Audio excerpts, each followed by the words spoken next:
Polisi mengungkap identitas dan motif pembunuhan Sumiati, 24, perempuan yang ditemukan tewas bersimbah darah di tepi Jalan Berantas, Kelurahan Mintaragen, Kecamatan Tegal Timur, Kota Tegal, Jawa Tengah.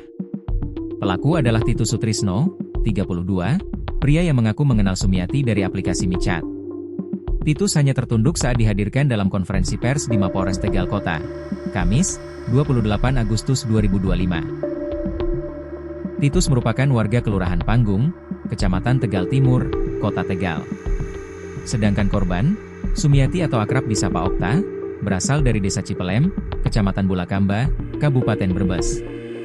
Kasat Reskrim Polres Tegal Kota, AKP Eko Setiabudi Pardani mengatakan, kepada polisi, Titus mengaku membunuh Sumiati karena tidak puas dan sakit hati.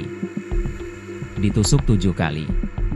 Pembunuhan pada Rabu, 27 Agustus 2025, sekitar pukul 16.30 WIB itu bermula saat Titus memesan seorang wanita di aplikasi hijau atau miChat. Mereka menyepakati tarif Rp500.000 dengan janji pelayanan memuaskan. Tapi, dari pengakuan si pelaku, sudah berjalan 10 menit, korban pergi ke kamar mandi untuk membasuh badan, katanya dalam konferensi pers. Menurut AKP Eko, setelah bersih-bersih, tersangka dan korban masih sempat mengobrol. Kemudian, ada kata yang tidak enak dari mulut wanita tersebut, baru 1 kali kok belum maksimal. Kata-kata tersebut memicu emosi Titus. Kemudian, terjadilah percekcokan di dalam kamar kos.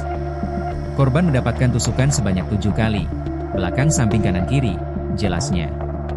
Eko mengatakan, setelah melakukan penganiayaan, Titus ketakutan dan akhirnya hanya berdiam di dalam kos-kosan. Sedangkan korban yang sudah bersimbah darah sempat dibawa penghuni kos lain ke depan kos. Tetapi, begitu sampai di depan pintu gerbang, korban tidak bisa gerak dan jatuh. Penjaga kos sempat berteriak meminta tolong tetapi korban kemudian meninggal dunia di lokasi, ujarnya. AKP Eko mengatakan, Titus menusuk korban menggunakan pisau kecil yang biasa digunakan memotong buah.